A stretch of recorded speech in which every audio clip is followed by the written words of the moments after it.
오늘은 우리가 시편 72편에 있는 이 하나님의 말씀을 가지고 함께 하나님의 은혜를 나누고자 합니다.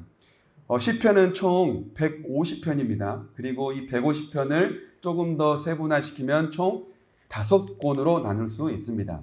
150편 한 권이지만 여기서 가지고 있는 내용들을 조금 더 다시 한번 소분해서 5권의 책으로 나눌 수 있고, 그리고 5권 안에는 또 각자의 시편들이 다 있어요.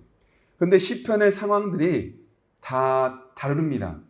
그러니 시편을 읽을 때마다 중요한 건 이 시편은 어떤 상황과 배경을 가지고 있는지, 매 편을 읽을 때마다 그것을 이해해야 이 시편에서 주시고자 하는 하나님의 뜻, 이 시편에 나타나는 하나님이 어떤 분인지를 바로 이해할 수가 있어요. 그래서 시편을 읽을 때마다 우리는 이 시편이 어떠한 배경과 어떠한 역사 가운데에서 누구에 의해 기록되었고, 또 어떠한 상황에서 이 시편을 주로 찬양했으며 기도로 드렸는지를 이해하는 것이 우리가 시편을 읽을 때 가장 먼저 해야 할 우리의 작업이 되는 겁니다. 그래서 우리가 먼저 이 시편 72편이 어떤 시편인지를 먼저 이해할 필요가 있겠죠. 시편 72편에 보면 제일 위에 이 시편의 제목이, 72편이 어떤 제목을 가지고 있는지 이야기해줘요. 함께 한번 그 제목을 읽어보실까요? 시작. 누구의 시요? 네, 솔로몬의 시라고 기록되어 있죠. 그런데 중요한 건 솔로몬의 시라고 기록되어 있으니까 우리는 솔로몬이 지었구나 라고 생각할 수 있겠지만, 솔로몬의 시, 여기에 나와 있는 솔로몬의 시라고 하는 본래의 의미는 솔로몬이 지은 시가 아니라 솔로몬에 관한 시예요. 그러니까 솔로몬에 관하여 또는 솔로몬에 대하여, 솔로몬과 연관하여 지어진 시라는 거죠. 그러니 누가 지었는지는 이제 우리가 알아봐야 하는 거죠. 솔로몬에 관하여, 솔로몬에 대하여 지어진 시인데, 누가 솔로몬에 관하여, 그리고 누가 솔로몬에게, 또는 누가 솔로몬을 위하여 이 시를 지었을까 생각해 보면 마지막 20절에 그것을 한번 생각해 볼 수 있는 여지가 있습니다. 누구요? 다윗. 그러니 시편 72편은 이스라엘의 왕 솔로몬의 아버지였던 다윗 왕이, 아버지 왕이 자기의 아들 왕에게 왕의 자리를 물려주는 자리에서 자기 아들 솔로몬을 위하여, 그를 위하여 지어진 하나의 시편. 그러니 왕의 자리를 물려주는 자리에서 읽혀졌거나 불려졌던 하나의 시라는 것으로 우리가 얼른 추정을 해볼 수 있게 됩니다. 그래서 이 시편은 아버지가, 다윗 왕이었던 아버지가 아들 왕인 솔로몬 왕에게 물려주는 시이니 왕이 왕에게 주는 시라고도 생각할 수 있지만, 또 한 가지는 오늘 제목처럼 아버지가 아들에게 물려준 시라고도 생각할 수 있어요. 이스라엘은 하나님의 구원 사역에 선택받은 백성입니다. 하나님께 선택받은 백성이니 이스라엘 백성에게 세워진 왕도 하나님에 의해 선택되어지죠. 이스라엘의 왕이 하나님에 의해 선택되어진다는 뜻은 무엇을 의미하냐면, 그 왕은 누구를 위해 일해야 되고, 누구의 뜻에 맞게 일해야 되고, 누구를 위하여, 그리고 누구의 말씀대로 왕의 자리를 지켜야 하는지를 말해주는 거예요. 이스라엘은 하나님께 선택되었고 이스라엘 왕 또한 하나님이 세운 왕이니 그 왕은 누구를 위하여 일하는 걸까요? 하나님을 위하고 하나님의 뜻을 이루고 하나님의 말씀대로 이루는 게 바로 이스라엘 왕의 첫 번째 목적이에요. 그게 이스라엘 왕의 첫 번째 책임이라고 할 수 있습니다. 그래서 이 시편은 하나님이 세운 이스라엘의 왕으로서 어떻게 이 이스라엘 백성을 다스려야 할 것인가에 대한, 하나님이 세운 왕으로서 하나님의 백성을 다스리는 방법을 말해주는 게 바로 오늘 이 시편 72편이에요. 자, 그러면 하나님께서는 이 이스라엘 백성들을 어떻게 다스려 가기를 원하시는지, 이스라엘 왕인 솔로몬은 어떻게 하나님의 뜻대로 이 백성들을 다스려 갈 수 있는지를 함께 우리가 살펴보면서, 그러면 우리는 이 세상을 어떻게 살아야 하는 것까지 우리가 적용을 해보면서 오늘 말씀의 은혜를 함께 나누고자 합니다. 먼저 72편 1절을 함께 읽어봅니다. 시작. 하나님이여 주의 판단력을 왕에게 주시고 주의 공의를 왕의 아들에게 주소서. 아멘. 먼저 나오는 왕, 그리고 먼저 뒤에 나오는 왕의 아들. 앞에 있는 왕은 다윗을 말하고 뒤에 있는 왕은 솔로몬을 말해요. 그런데 뭐 중요한 건 왕에게 주는 거예요. 뭐를요? 주의 판단력과 주의 공의를요. 왕으로서 가장 필요한 건 뭘까요? 여러 가지가 있을 겁니다. 그런데 왕으로서 가장 중요한 건 판단력과 공의예요. 어떻게 이 백성들을 내가 다스리고 어떻게 인도해야 할 것인가. 그런데 중요한 건 왕의 판단력과 왕의 공의가 아니라 누구의 판단력과 누구의 공의예요? 주의 판단력과 주의 공의예요. 이스라엘 왕에게 필요한 건 이스라엘 왕 스스로가 가지고 있는 기준이 아니라 누구의 기준인 거예요? 하나님의 기준이 그 왕에게는 필요한 거예요. 왜요? 그게 바로 2절에 나와요.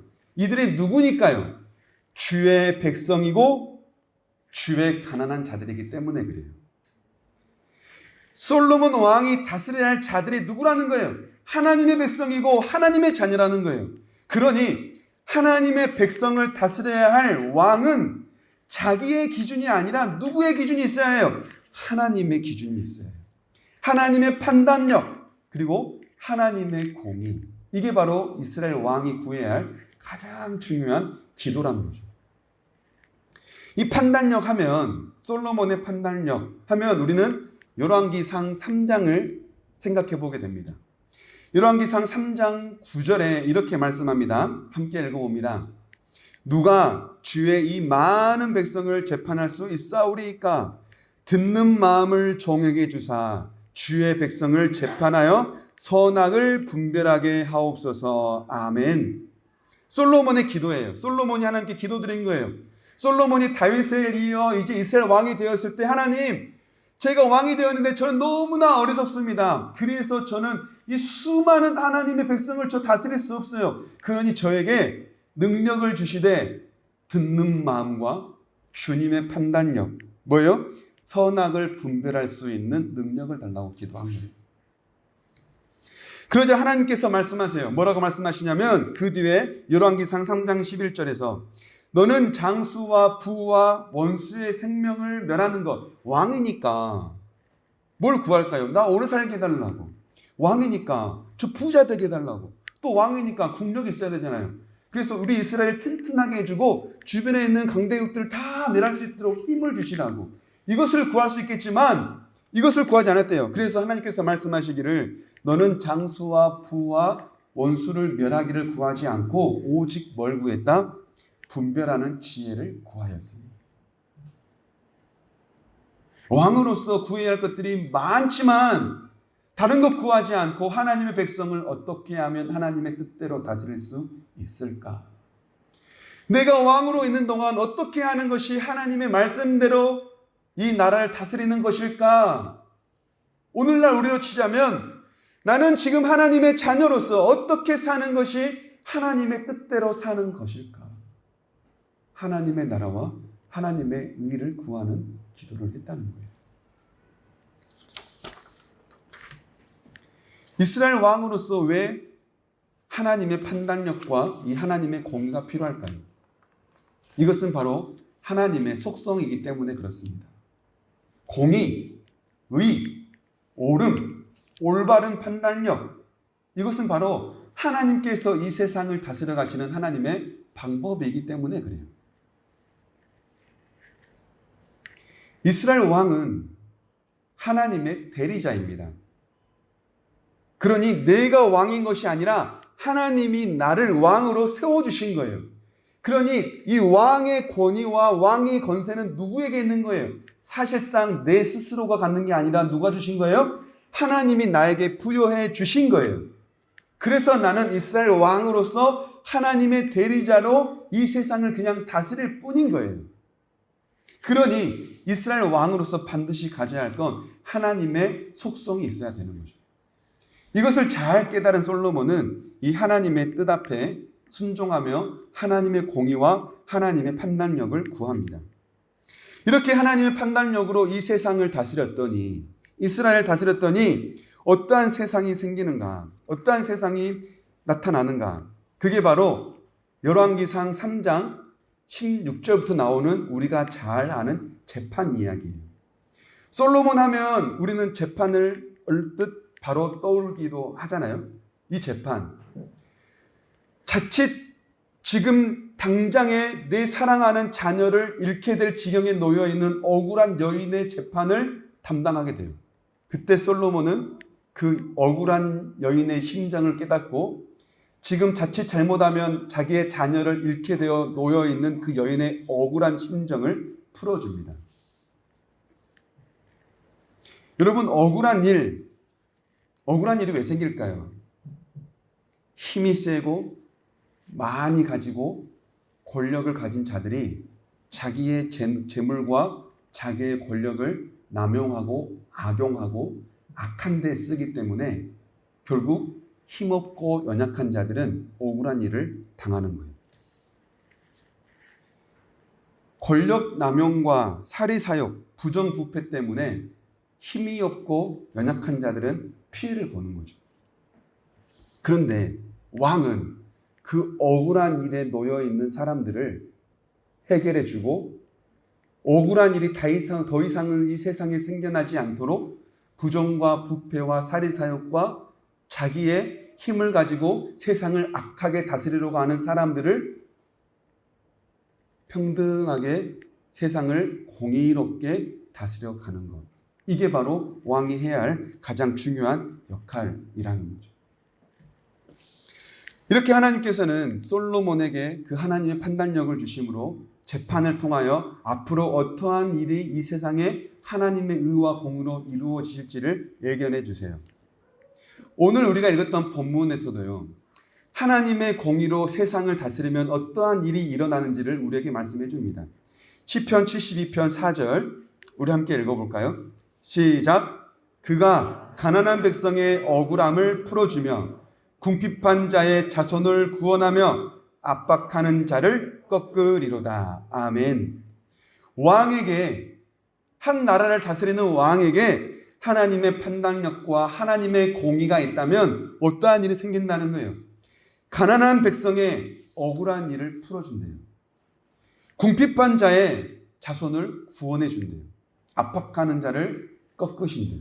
이게 바로 하나님께서 공의로 다스리는 이 세상의 결과예요.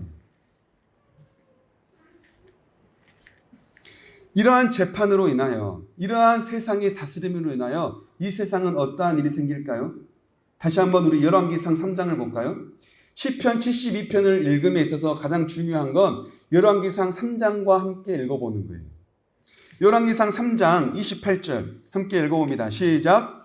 온 이스라엘이 왕이 심리하여 판결함을 듣고 왕을 두려워하였으니 이는 하나님의 지혜가 그의 속에 있어 판결함을 봄이더라. 아멘. 솔로몬이 하나님의 판결과 하나님의 판단과 하나님의 공의와 하나님의 옳음으로 백성들을 다스렸더니 사람들이 어떻게 해요? 왕을 두려워한대요. 왜 두려워할까요?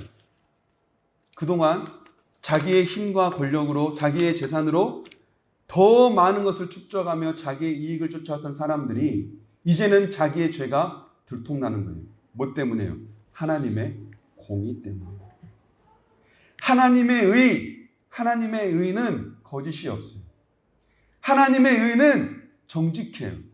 그래서 옳고 그름을 분별하게 구분해내요.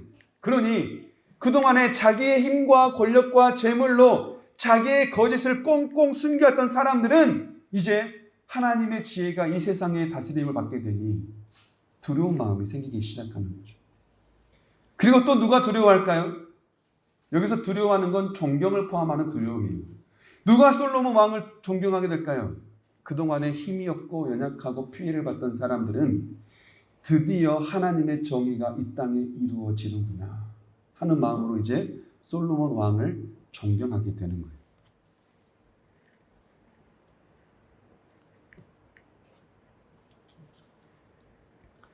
그래서 우리가 함께 읽었던 이 시편, 열왕기상 3장에는 시편의 구도와 함께 가고 있어요. 그 내용이 또 나와요.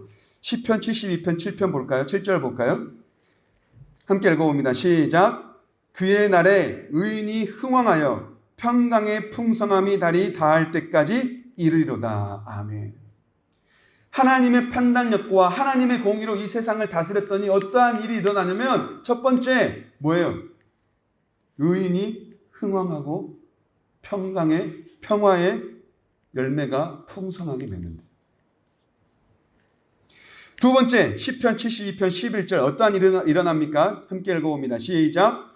모든 왕이 그의 앞에 부복하며 모든 민족이 다 그를 섬기리로다. 아멘. 하나님의 판단력과 하나님의 공의로 이 세상을 다스렸더니 의인이 흥왕하여 정의가 꽃핀대요. 평화가 세상 끝날까지 가득하대요. 언제까지요? 달이 없어질 때까지. 여러분, 달이 없어집니까? 달이 없어질 때까지 곧 영원히 평화가 가득하대요. 그리고 모든 민족과 모든 왕이 그 하나님의 다스림 앞에 엎드려 절하고 예배한다고 말합니다. 여러분, 권위라고 하는 게 있죠. 그런데 권위주의와는 다릅니다. 권위주의는요, 권위에 복종하지 않는 것을 죄악이라고 생각해요. 그래서 권위주의자들은 권위에 복종하지 않은 자들을 무시해요. 그리고 복종을 강요해요.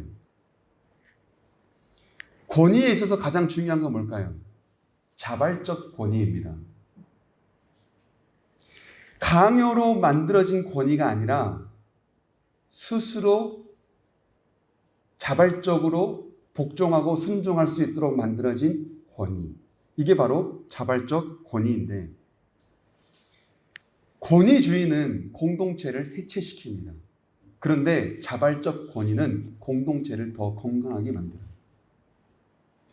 권위주의는 사람을 무시하고 죄로 치부하지만 권위는 그 권위를 중심으로 모여서 함께 하나가 되어 협력하고 나아가게 만들어요. 그게 바로 자발적 권위예요. 이 자발적 권위는 어떻게 만들어질까요? 헌신과 희생에 의해 만들어져요.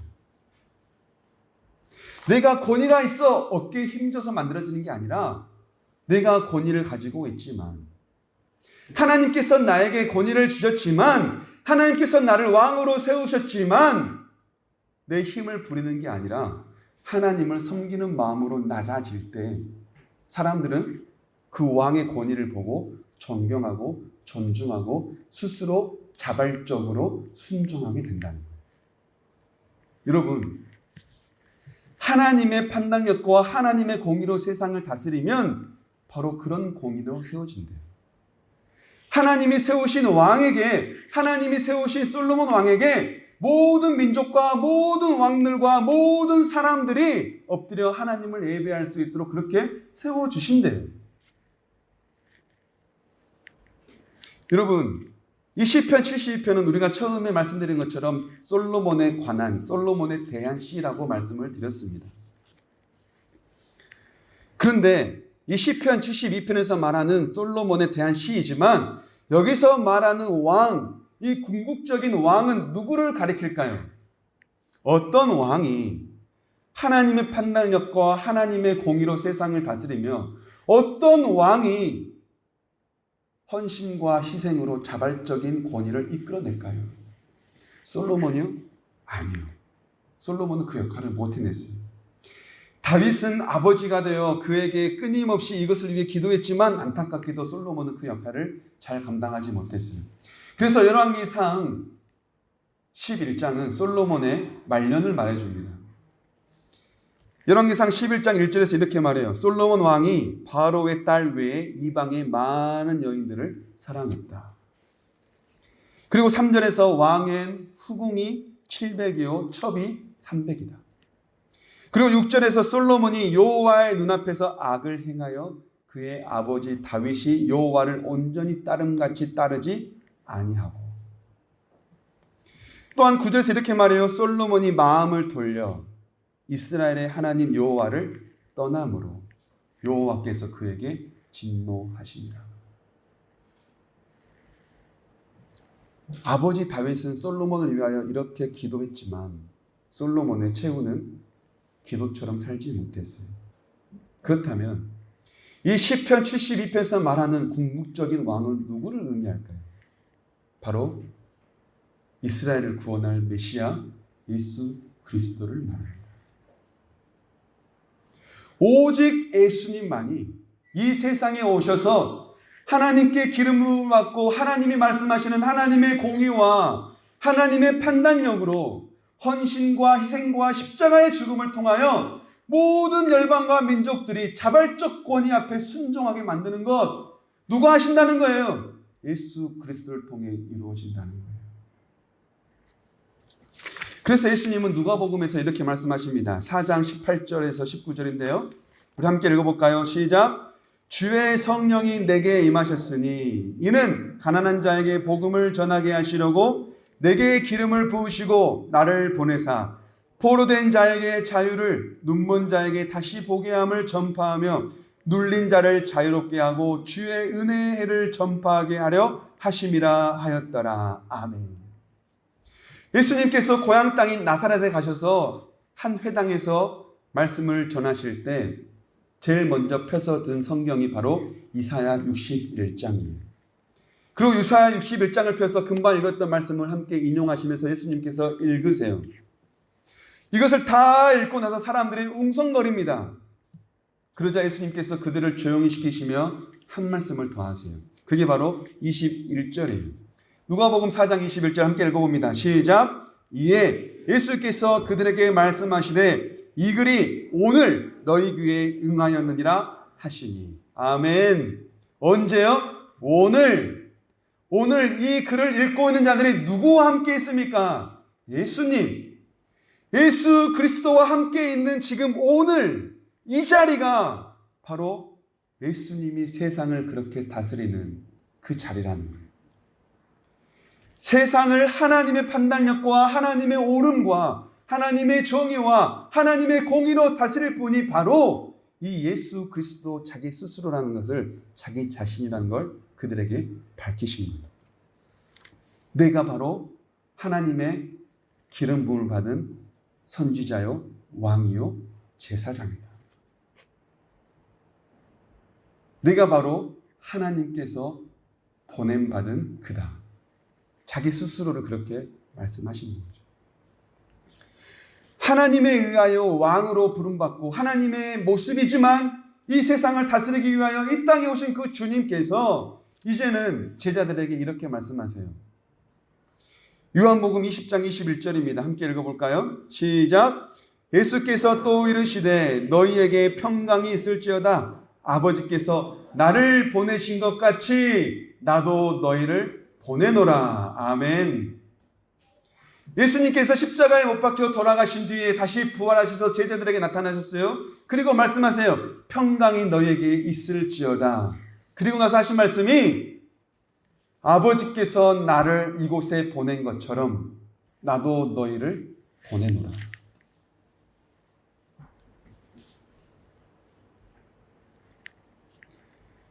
예수님께서 제자들을 그렇게 보내신 것처럼 이제 오늘날 우리를 그렇게 보내신다는 거예요.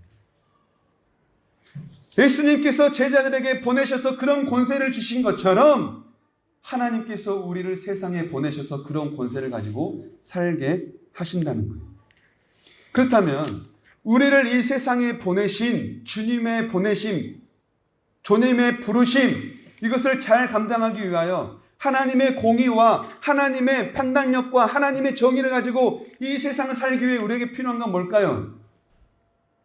그것은 바로 뭐냐면 굳건한 심지를 가지는 거예요. 따라해 보실까요? 굳건한 심지를 가집시다. 아멘. 우리가 이 세상을 하나님의 사람으로, 하나님의 왕으로 살기 위해 우리에게 필요한 건 굳건한 심지예요. 어떻게 사는지 모르는 것 아니요. 여기 있는 분들은 어떻게 사는 게 하나님의 뜻인지 적어도 다 알아요. 왜요? 우리에게 뭐가 있습니까? 성경이 있잖아요. 완전한 계시 있잖아요. 하나님께서 우리에게 완성시켜 주신 계시 있잖아요. 우리에게 귀한 하나님의 말씀이 있잖아요. 이것 가지고 있는데 하나님의 뜻을 모른다는 건 무책임한 이야기입니다. 그러니 우리는 공의를 몰라서, 하나님의 뜻을 몰라서, 하나님의 방법을 몰라서 못하겠어요? 아니요, 핑계예요. 우리는 몰라서 못하는 게 아니라 심지가 약해서 못하는 거예요. 신학자 존 스토트는 살아있는 교회의 정체성에 대해서 이렇게 정의합니다. 우리는 하나님께 속하도록 세상 속에서 부름을 받았고 하나님께 속하도록, 그리고 다른 한편으로는 증거하고 섬기도록 세상 속으로 다시 보내진다. 우리는 세상 속에 살다가 하나님께 속하도록 세상에서부터 부름을 받아서 하나님께 속한 자가 되었고, 다른 한편으로는 이제는 하나님께 속한 자가 되어 세상을 섬기고 세상에서 복음을 증거하도록 다시금 세상으로 보내진대요. 이게 바로 교회의 정체성이고 그리스도인인 우리인 정체성이에요. 세상 속으로 들어가서 기뻐하는 자들과 함께 기뻐하고 세상 속으로 들어가 우는 자들과 함께 울라. 바울이 로마서 12장에서 하는 말입니다. 세상 속에 들어가 함께 기뻐하고 함께 울라라고 하는 것, 하나님께서 우리에게 주신 정체성이자 사명이라는 거예요. 그런데 여기서 한 가지 가장 중요한 게 있습니다.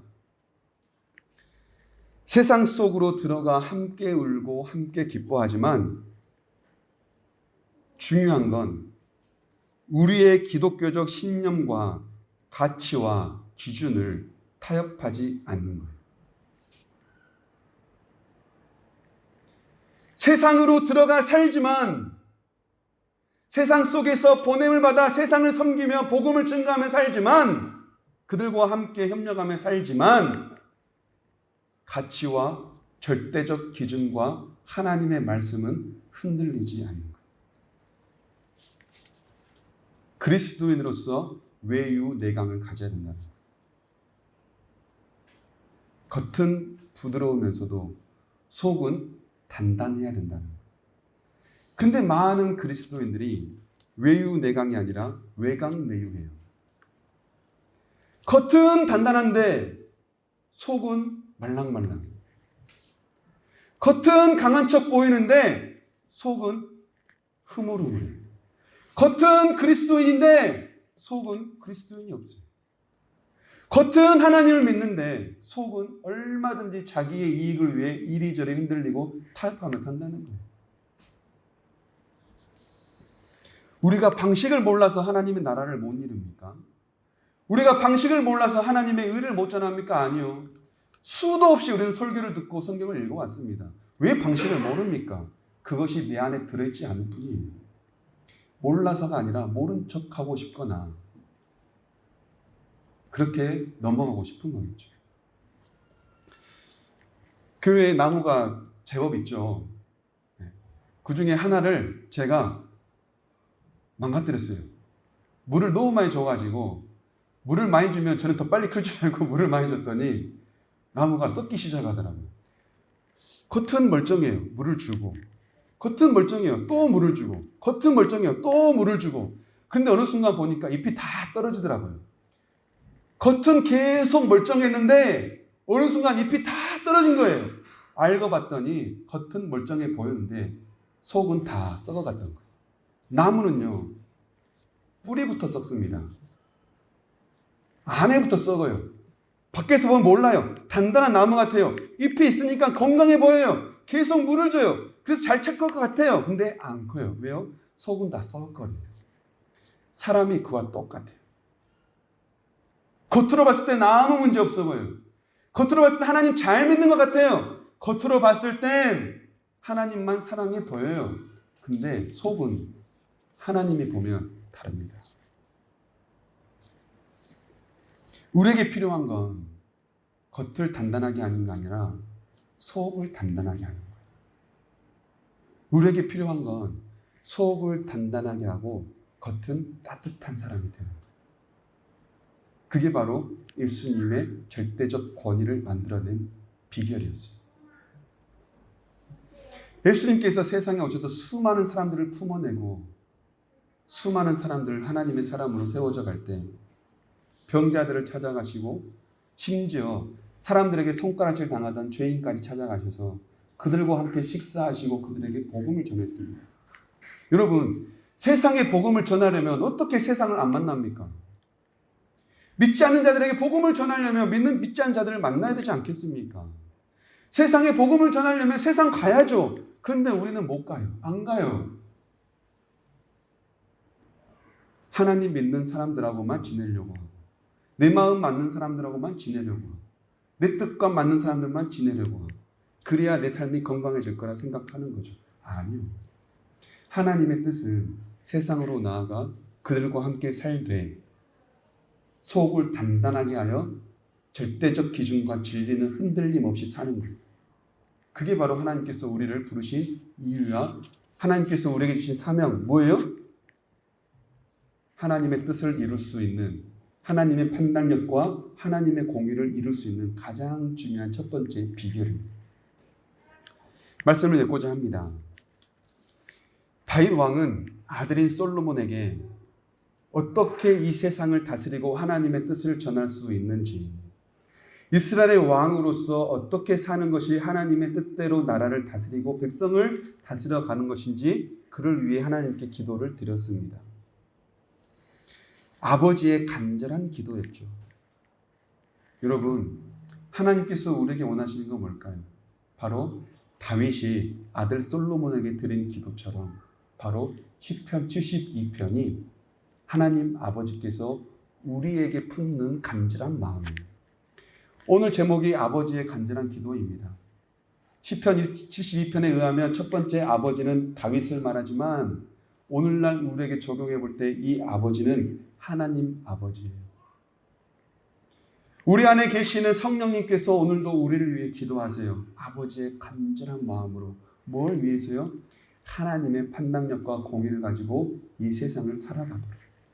그래야 이 세상을 잘 다스려가는 하나님의 자녀로 살아갈 수 있도록 우리를 부르시고 보내신다는 겁니다. 이 아버지의 간절한 기도, 여러분 모른 척 하시겠습니까? 우리가 아버지의 간절한 기도 때문에 여기 있잖아요. 하나님께서 우리를 간절하게 사랑하셨기 때문에 우리 여기 있잖아요. 받고 싶은 것은 받고 안 받고 싶은 것은 안 받으시렵니까? 아니요. 아버지의 간절한 기도 때문에 우리가 지금 이 자리에 있다는 사실을 깨닫고 오늘 우리를 위해 간절하게 품으시는 이 아버지의 마음을 우리가 이루어갈 수 있는 저와 여러분 모두가 될 수 있기를 간절히 원합니다. 그런 하나님 아버지의 마음을 담아서 우리 세상 모든 민족이 찬양하면서 나아가기 원합니다.